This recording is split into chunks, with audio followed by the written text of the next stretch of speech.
I'm gonna go look at that bucket drop. Different type of wood now. So that almost looks like it was a vertical timber by the way it came up. Craig Tester picked up the phone on the third ring. The voice on the other end was someone he trusted completely. Someone embedded in the Oak Island operation who had never once given him bad information in 12 years of working together. And what this person said in the next 45 seconds stopped Craig cold in the middle of his kitchen in Michigan, still wearing the jacket he'd walked in with. "It's done," the voice said. "They pulled it. The deep structure gave it up. You need to come back." Craig had spent more than a decade on Oak Island. He'd watched theories rise and collapse. He'd seen equipment fail at critical moments, flood tunnels defeat operations that had every reason to succeed, and promising leads dissolve into geological noise.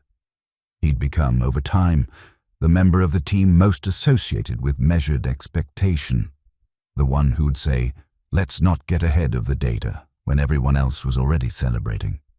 So when Craig Tester, the careful one, the engineer, the man who had personally talked the team back from premature excitement more times than anyone could count, when that man drove straight to the airport without unpacking his bag and booked the first available flight back to Nova Scotia, the people who knew him understood what it meant. He didn't do that for rumors. He didn't do that for maybes. He did that because $170 million in gold had just come out of the deep structure beneath Oak Island. And Craig Tester, the last person on that team to say something was real before it was proven, was confirming it. Hit like and subscribe. Because the decade-long engineering puzzle that Craig dedicated his career to solving just produced the most significant retrieval in Oak Island history. And the story of how it happened changes everything about what we thought was possible down there. The engineer, people who follow Oak Island through television, know Craig Tester as the quiet one, while others on the team delivered dramatic pronouncements and emotional reactions to each new discovery. Craig consistently operated in a different register. Measured, technical, precise with language in a way that drove some viewers crazy and earned him deep respect from engineers and scientists who watched the show. Craig's background explained the approach. He built his career in electrical engineering and project management, disciplines where imprecision has real consequences, where the gap between this might work and this will work represents the difference between a successful project and a catastrophic failure. He'd spent decades managing complex operations where enthusiasm was never a substitute for rigorous verification. That background made him the most valuable person on the Oak Island team in ways that don't always make good television.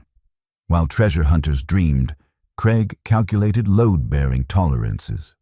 While historians theorized, Craig assessed whether the engineering required to test those theories was actually viable. While cameras captured dramatic moments of apparent discovery, Craig was usually 3 steps ahead, asking the harder question: if this is real, what does it take to retrieve it safely, legally, and completely? "Craig is the one who keeps us honest," his partner Rick Lagina once said. "When Craig gets excited, I know something is real, because Craig doesn't get excited about maybes." That reputation, the careful man who saves his conviction for things that earn it, meant that Craig's involvement in the deep structure retrieval operation carried weight that no one else on the Oak Island team could have provided. If Craig Tester was confirming $170 million in gold retrieved from the deep structure, every serious person in the Oak Island world was going to listen. Because Craig Tester doesn't confirm things he isn't sure about. The question that drove him, the engineering question that had gnawed at him across 12 years of Oak Island work, wasn't, "Is there something down there?" By the time Craig had seen enough evidence, that question was settled in his mind. His question was, how do you actually get it out? The problem.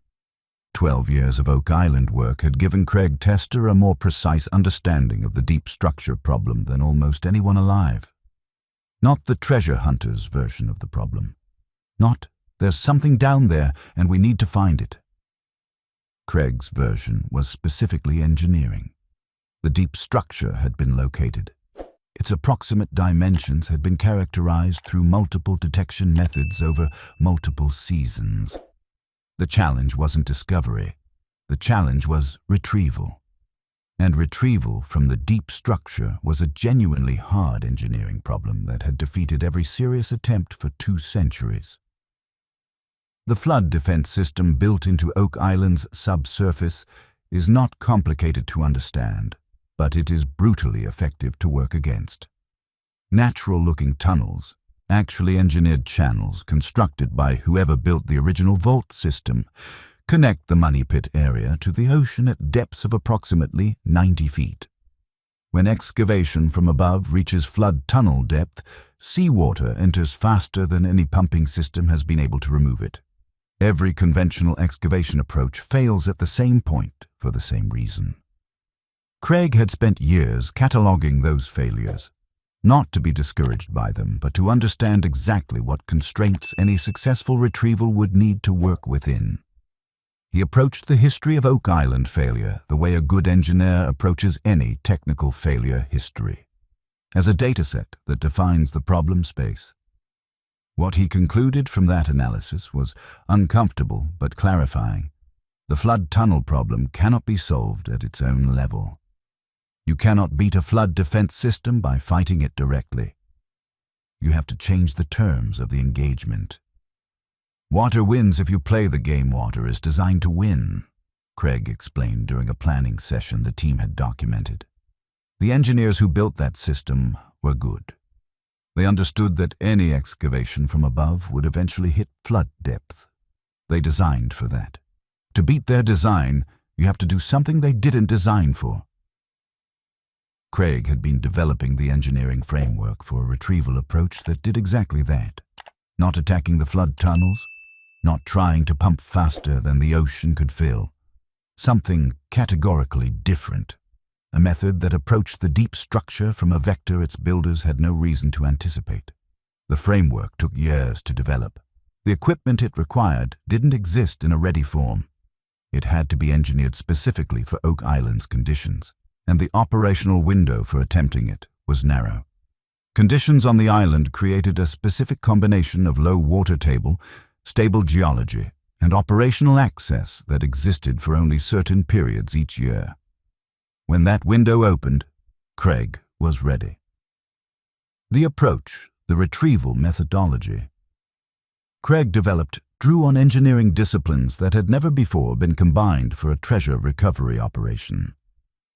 Directional drilling, the technology that allows oil and gas operations to reach targets horizontally from a surface position far removed from the actual extraction point, provided the conceptual foundation.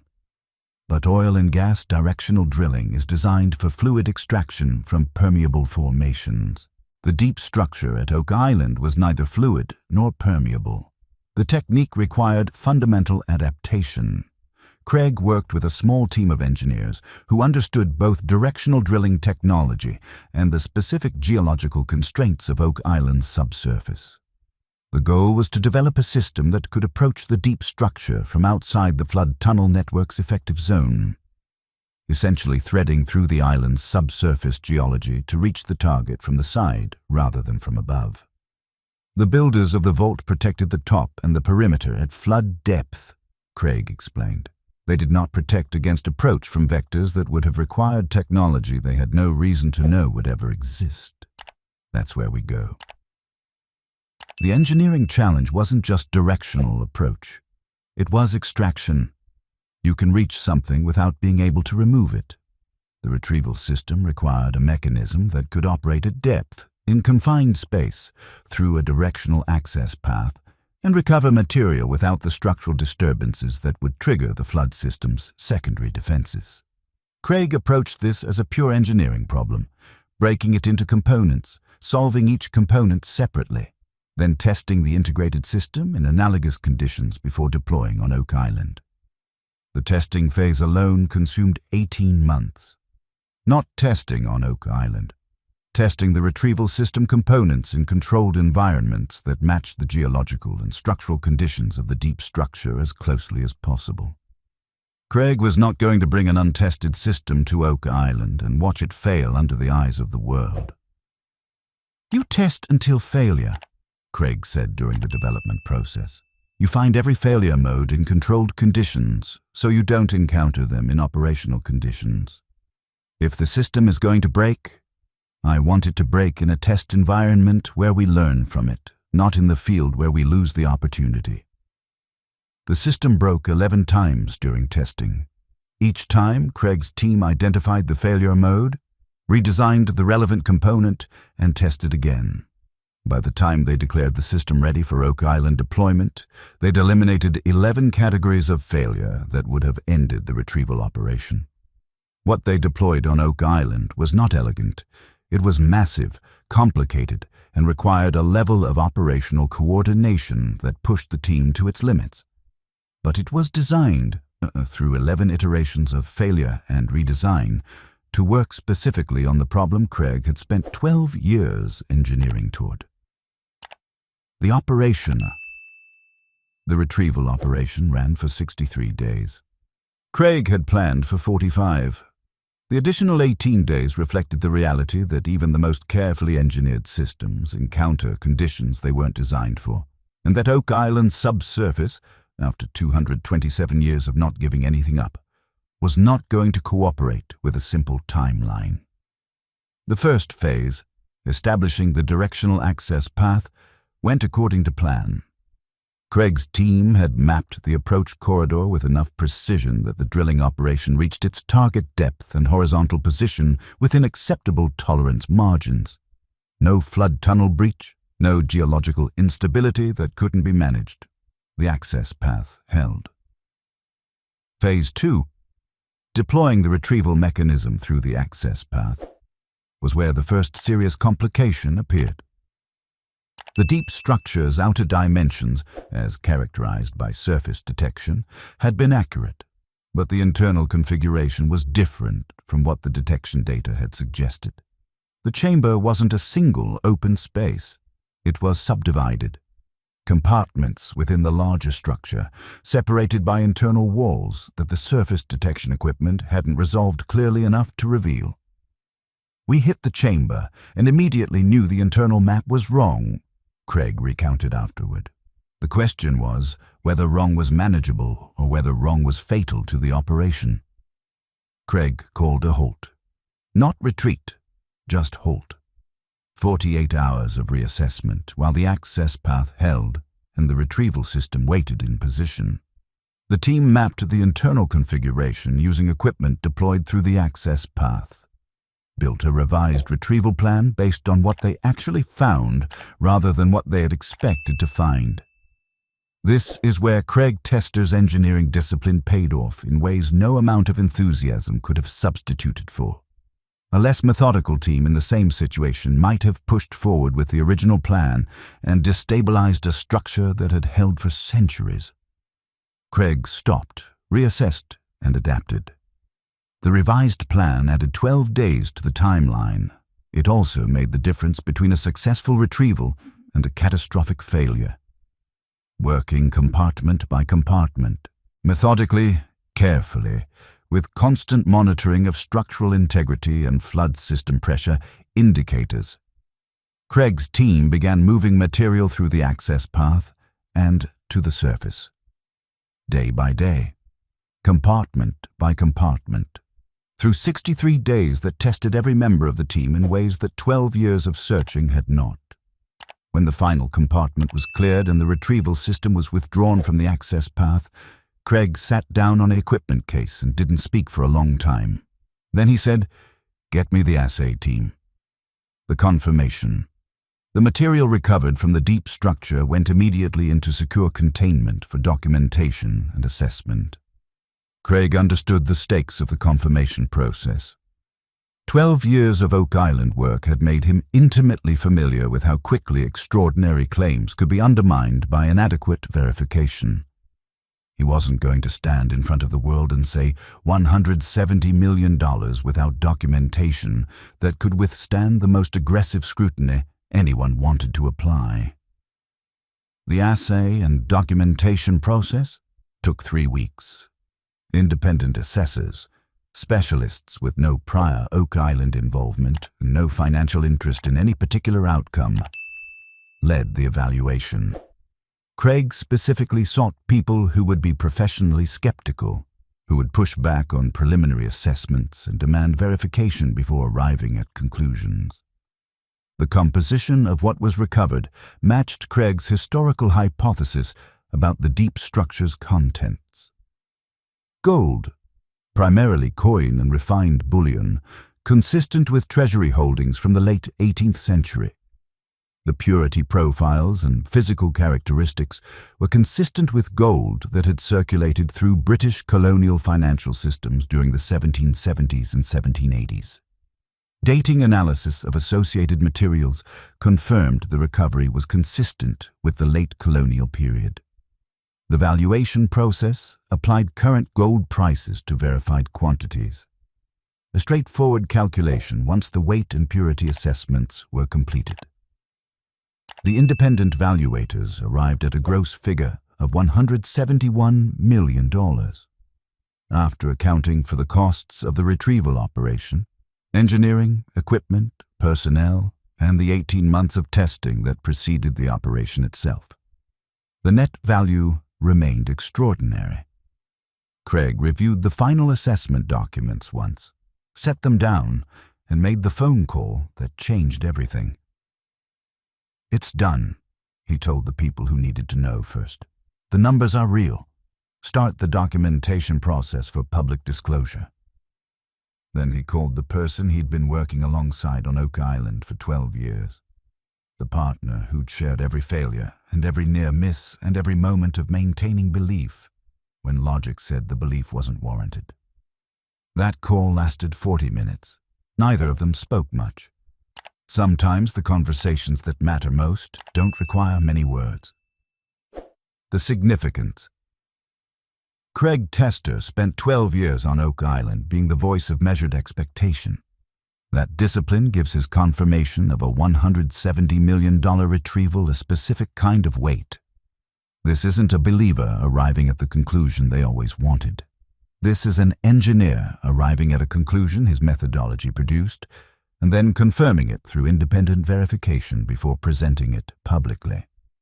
The financial number, $170 million, is the figure that grabs attention. But Craig consistently pushed back on the idea that the financial value was the significant thing about what had been retrieved. "The money is the least interesting part," Craig said during the early stages of documentation. "People can understand money. What's harder to communicate is what this means for how we understand a period of history."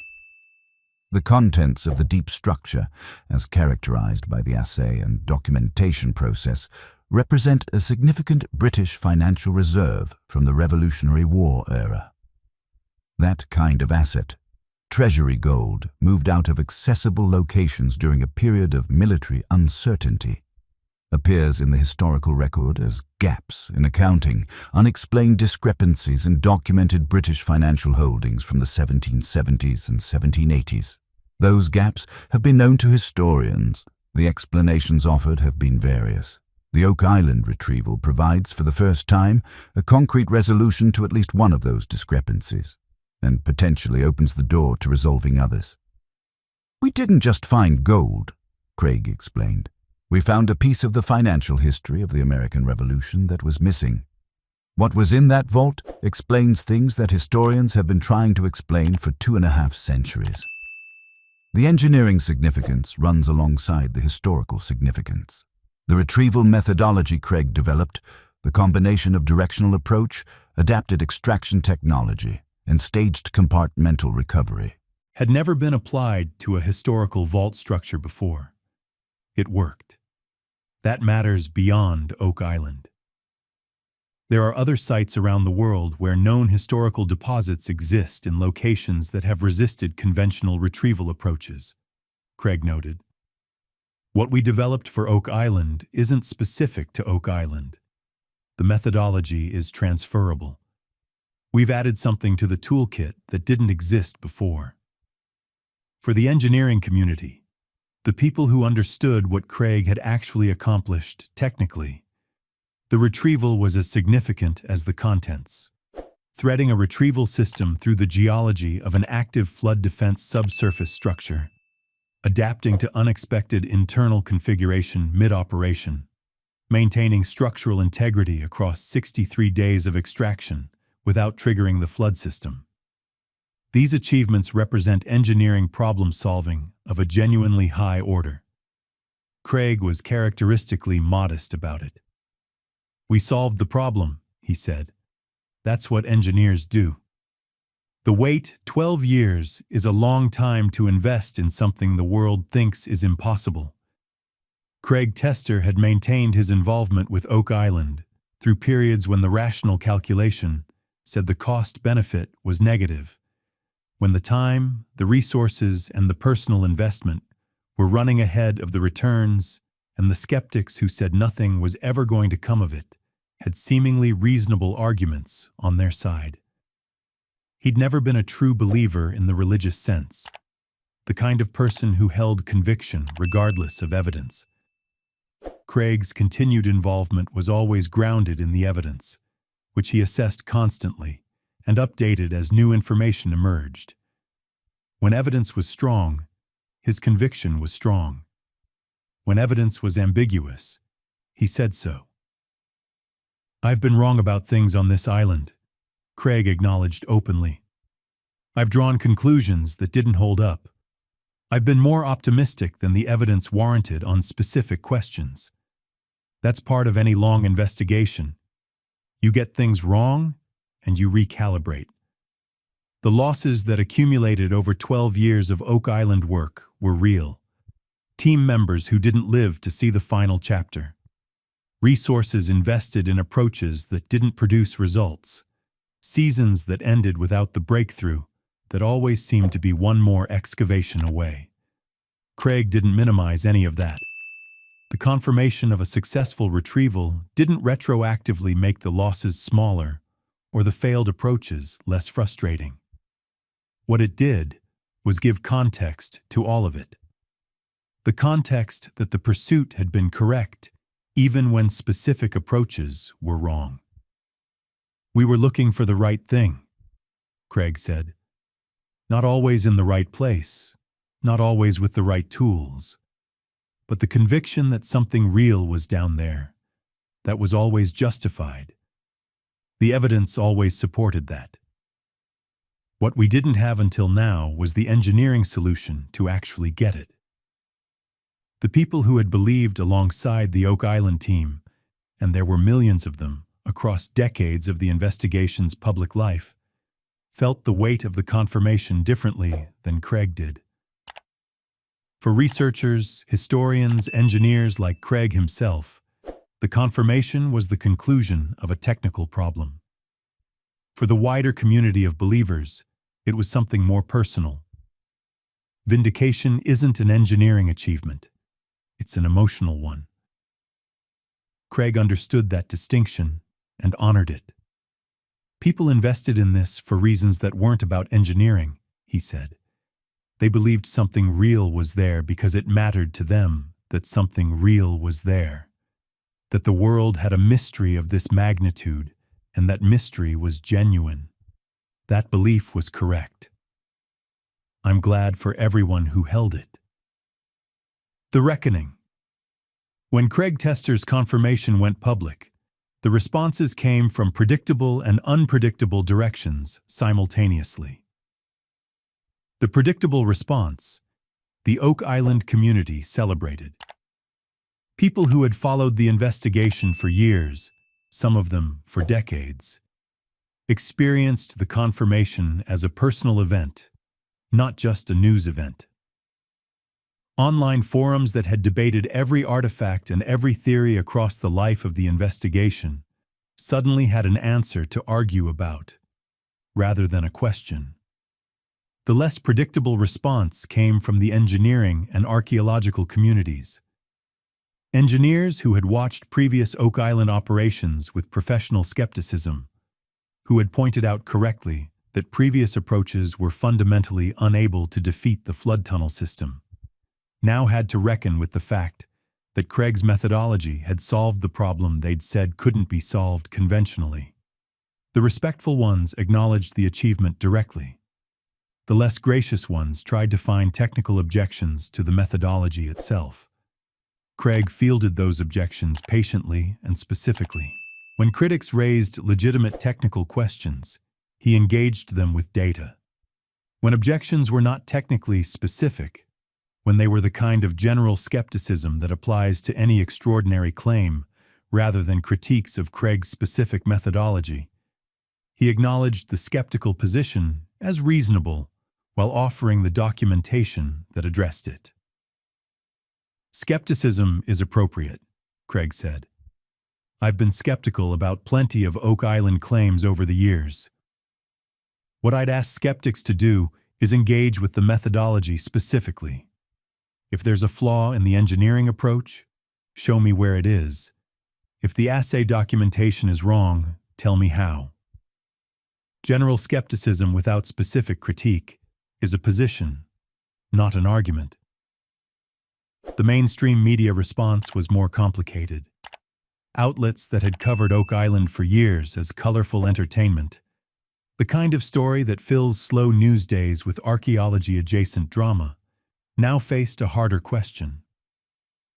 If the retrieval was real, they'd been condescending about a genuine historical mystery.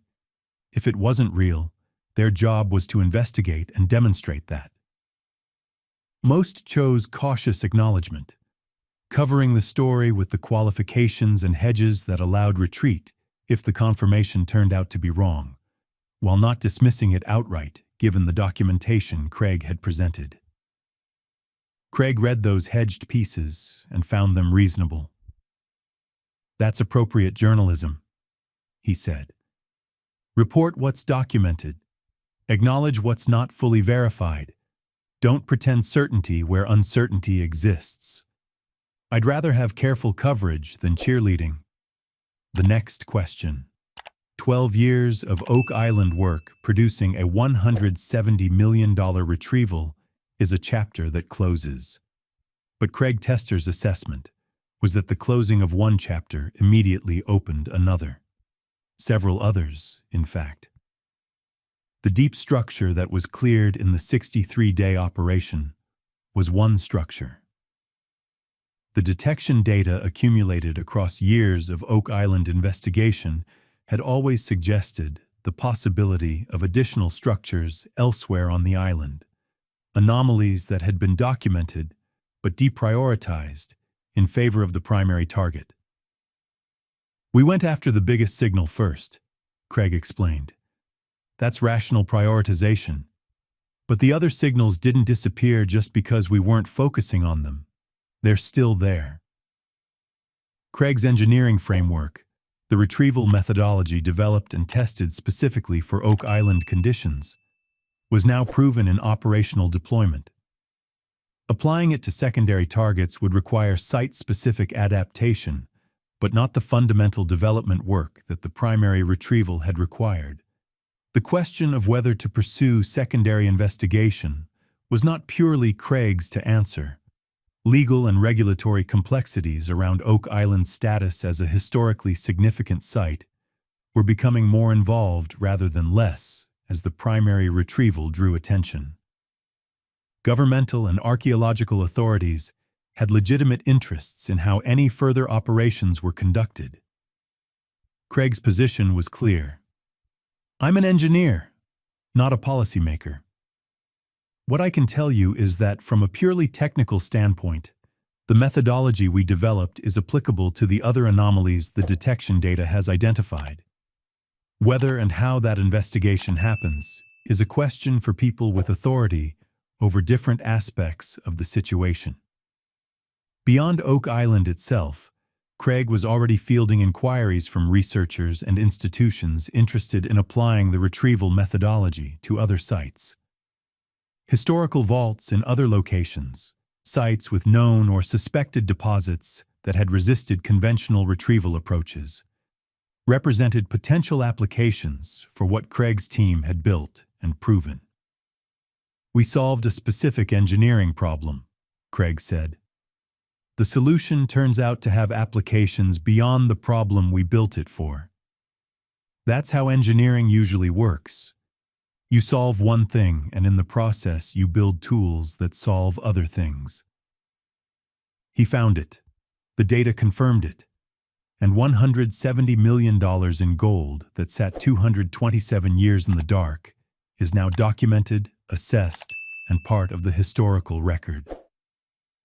Subscribe, because what Craig Tester built to solve Oak Island's engineering problem, and what it opens up for every other historical site that has resisted retrieval, is a story that doesn't end with one confirmation. It ends with a new set of questions the world didn't know it could ask. The careful man was right. That's worth paying attention to.